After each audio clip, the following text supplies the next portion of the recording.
Hi, my name's Phil. I like wishing people a Merry Christmas whilst also talking about politics sometimes. In this video is the Christmas story. It's essentially about immigration. I'd like to discuss some of the lies currently being sprouted from the Satanists on the right wing regarding our own modern immigration and asylum issues. But first, if you'd like to be notified of daily news and politics, please subscribe to the channel and click the bell notification icon. So I hope everyone's enjoying the festivities, or at least some time off work. Or at least a few days of people being nice to others if you're not benefiting from the first two. But in this season of goodwill to all, we can't escape the vampires who spread hate and misery throughout the year and seem to go into overdrive, if anything, at Christmas. As usual, not a hopeful message for Christmas, I'm afraid. It's politics, and politics is not a happy place in our beloved rain-soaked, sheep-infested Plague Island. But I'll keep it brief and turn my attention to the latest lie, which popped up just before Christmas, the Tory propaganda machine's festive gift to the nation. At a time when we're telling people about how we should venerate an asylum seeker who was struggling for shelter at birth, those who have the nerve to claim they are defending Christianity and Christian values tell us that we should be more like Herod, really. Drown their firstborns in the Channel and drive the rest to an unforgiving war zone. And one of the latest bits of innumerate reading of statistics concerns a comparison between immigration processes in France and that in the UK. Now, many on the right wing are seizing upon this as somehow proof that we are just too lax or too generous with our treatment of refugees. But on the contrary, it is actually proof of the opposite. The claim is that 77% of asylum seekers in the UK are allowed to stay, but in France it's only 25%. I won't argue with the figures, I'll assume they're true.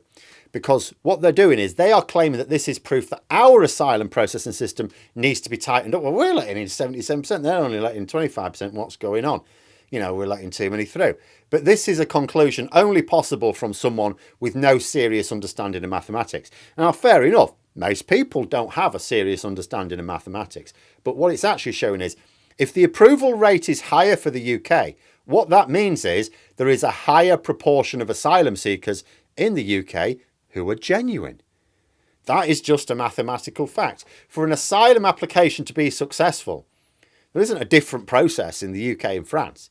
You have to prove to the satisfaction of the authorities that you meet the requirements as laid out in the Refugee Convention.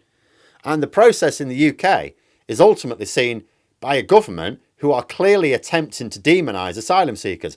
The very idea that they would be taking a more generous view of the Refugee Convention for whatever reason and be excessively forgiving in the process is laughable.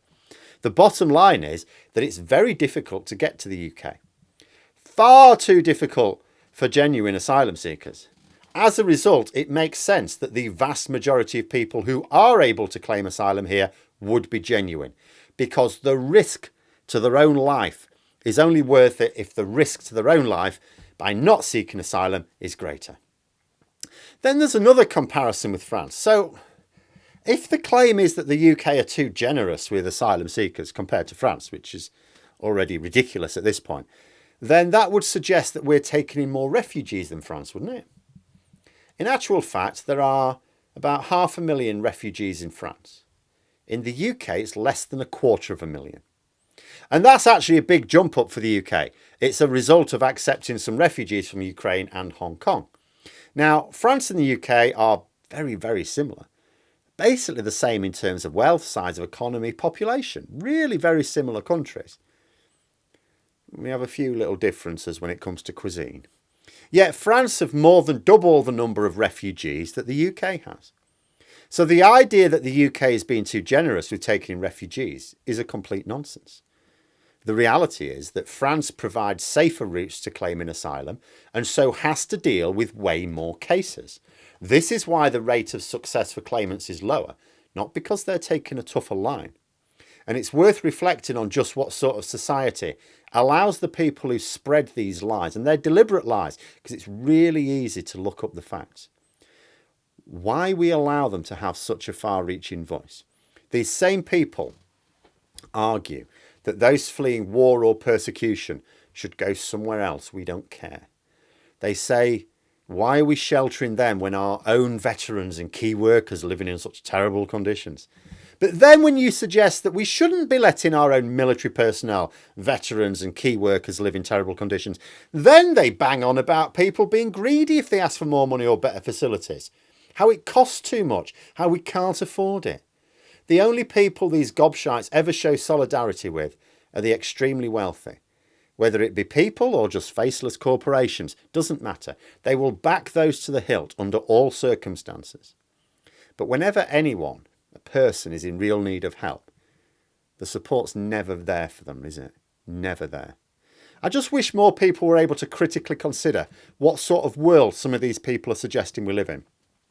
A world where those who already have wealth keep building on it, to the cost of everyone else who needs to work harder and harder for lower and lower living standards. Because the only way the rich can get richer, which is what they are doing, is by everyone else getting poorer. You know, when we're giving a small number of people larger and larger slice of the national cake, it's only coming at the cost of everyone else getting smaller and smaller bits. But there we are. Those are my Christmas thoughts. Let me know yours in the comments below. Remember, there is a Sunday roast Christmas special on at 5 p.m. today. I'll put the link in the description below if I remember. Hopefully I'll remember. I'll have another video out tomorrow because in the UK, the 26th is still part of the main Christmas period and then get back onto the normal schedule on Tuesday. So until next time, I'll see you later.